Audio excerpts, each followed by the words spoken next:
রাতের বেলার খবর চ্যানেল 24 এর অনলাইন পত্রিকায় এসছে। ডিজিএফআই এর সাবেক ডিজি আটক।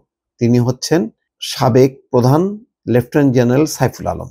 এই খবরে বলা হচ্ছে প্রতিরক্ষা গোয়েন্দা মহাপরিদপ্তরের সাবেক মহাপরিচালক ডিজি লেফটেন্যান্ট জেনারেল অবসরপ্রাপ্ত সাইফুল আলমকে আটক করা হয়েছে। সোমবার সন্ধ্যায় তার বাসা থেকে ডিজিএফআই এর একটি দল তাকে আটক করে নিয়ে যায়।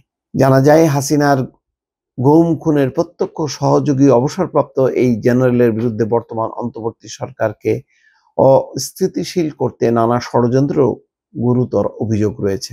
তবে তাকে গ্রেপ্তার করা হবে নাকি জিজ্ঞাসাবাদ করে ছেড়ে দেওয়া হবে এই সম্পর্কে বিস্তারিত তথ্য জানা যায়নি।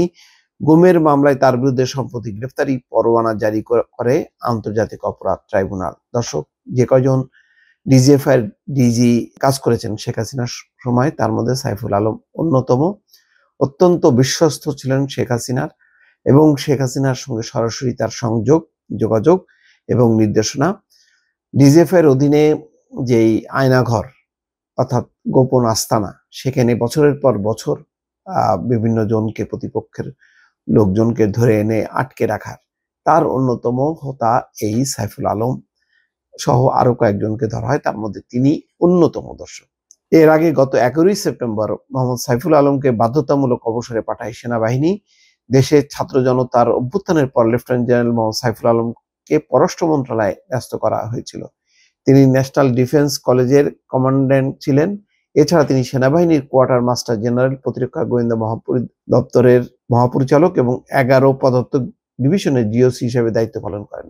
শেখ হাসিনার অনুগ্রহ এবং তার প্রতি যদি সমর্থন থাকে তাহলে গুরুত্বপূর্ণ দায়িত্ব পাইতে কোনো সমস্যা নেই। এবং বিগত সময়ে যারা যারা গুরুত্বপূর্ণ দায়িত্ব পালন করেছেন প্রত্যেকের সঙ্গেই শেখ হাসিনার সরাসরি কানেকশন, এবং তারা শেখ হাসিনার কর্মীর মতন আচরণ করেছেন। শেখ হাসিনা যা যা নির্দেশনা দিয়েছেন বিরোধী পক্ষকে দমন করতে, পর্যস্ত করতে, অত্যাচার, নির্যাতন, গুম খুন সবকিছু এই মানুষগুলোর দ্বারা তিনি করেছেন। এর আগে 4 September lieutenant general Mohammad Saiful Alam এবং তার স্ত্রী লুবনা আফরোজের ব্যাংক হিসাব স্থগিত করার নির্দেশ দেওয়া হয়েছে।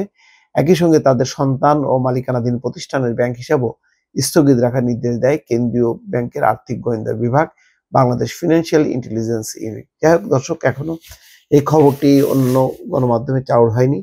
এখন পরিষ্কার না যে তাকে কিভাবে আটক করা হয়েছে। আটক করা হলেও কতটুকু পর্যন্ত তার ব্যাপারে এই নির্দেশনা কার্যকর হবে, অর্থাৎ তাকে গ্রেপ্তার করে অন্যান্যদের মতন আদালতে প্রেরণ, তারপরে রিমান্ডে নেওয়া অথবা কারাগারে পাঠানো, এই প্রক্রিয়ার মধ্যে যাবে কিনা বিষয়টি এখনো পর্যন্ত অন্যান্য গণমাধ্যমে এই খবরটি প্রকাশ হয়নি। দর্শক, ভালো থাকবেন। আল্লাহ হাফেজ।